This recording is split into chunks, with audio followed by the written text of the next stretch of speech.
IFA. অনূর্ধ্ব-17 BC রায় ট্রফিতে বাংলার যোগদান 20 বাউজালে। মেডিকেল পরীক্ষায় 27 জনের মধ্যে মাত্র 6 জন উত্তীর্ণ হতে পেরেছে। তবে যে পদ্ধতিতে বয়স পরীক্ষায় ছেলেদের বাতিল করা হয়েছে তাতে রীতিমতো ক্ষুব্ধ খুদে ফুটবলারদের অভিভাবকরা। তাদের দাবি, বয়সের সঠিক প্রমাণপত্র ডিসচার্জ সার্টিফিকেট থাকা সত্ত্বেও কেবলমাত্র এক্স-রে পরীক্ষায় ফুটবলারদের বয়স পরিমাপ করা হয়েছে। আমি কনফিডেন্ট আমার ছেলের বয়স এটা 16 বছর 2 মাস।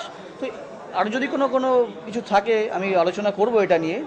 ফরেন্সিক এক্সপার্ট আছে বা রেডিওলজি যারা আছে ডক্টরদের সাথে আমরা আলোচনা করব, তাদের সাথে যা পরের পদক্ষেপ নেওয়ার আমি নেব। আপাতত এরা যা করে দেখা যাক, আইএফএ যেটা করছে। এখানেই শেষ নয়। আইএফএ সচিব চাইছিলেন তড়িঘড়ি ট্রায়াল ডেকে ফের দল নামাতে, কিন্তু বেঁকে বসেছেন কোচ তরুণ দে। 20 তারিখ বাংলার ম্যাচ রয়েছে, এত তাড়াতাড়ি দল গড়া অসম্ভব জানিয়ে দিয়েছেন তরুণ। একদিনের মধ্যে 18টা ছেলেকে নিয়ে গিয়ে টুর্নামেন্ট খেলা, এটা তো কখনো সম্ভব নয়। তবুও শেষ মুহূর্তে সমস্যা সমাধানের চেষ্টা করছেন আইএফএ কর্তারা, কিন্তু পরিস্থিতি রীতিমতো জটিল, সন্দেহ নেই।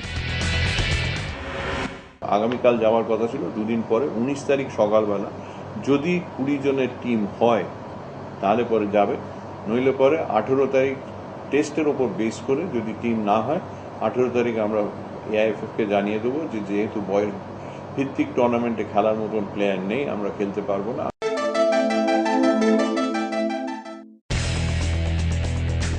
মঙ্গলবার ভারতীয় সময় গভীর রাতে ফের শুরু হয়ে যাচ্ছে উয়েফা চ্যাম্পিয়ন্স লিগের লড়াই।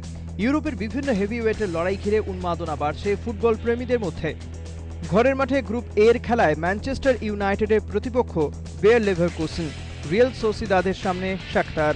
গ্রুপ বির খেলায় রিয়াল মাদ্রিদের অভিযান শুরু হচ্ছে অ্যাওয়ে ম্যাচে গালাতাসারের বিরুদ্ধে। অ্যাওয়ে ম্যাচে জুভেন্টাসের প্রতিপক্ষ কোপেনহেগেন। গ্রুপ সিতে ঘরের মাঠে বেনফিকার সামনে অ্যান্ডারলেক্ট। অলিম্পিয়াকোসের প্রতিপক্ষ প্যারিস সেন্ট জার্মেন। গ্রুপটির খেলায় এলিয়াঞ্জ এরিনায় বায়ার্ন মিউনিখের প্রতিপক্ষ সিএসকে মস্কো। ভিক্টোরিয়া প্লেজেনের সামনে ম্যানচেস্টার সিটি। গতবারের চ্যাম্পিয়ন বায়ার্ন মিউনিখের দায়িত্ব এবার পেপ গুয়ার্দিওলার হাতে। বার্সেলোনাকে ইউরোপ সেরা করার পর বাভারিয়ান জায়ান্টের কোচ হিসেবে কতটা সাফল্য পান পেপ, সেদিকে নজর ফুটবল প্রেমীদের। অন্যদিকে গত মৌসুমে পিএসজিকে কোচিং করানো কার্লো আনসেলোত্তি এবার রিয়াল মাদ্রিদের দায়িত্বে। সব মিলিয়ে চ্যাম্পিয়ন্স লিগের জমজমাট লড়াইয়ের দিকে তাকিয়ে ফুটবল বিশ্ব।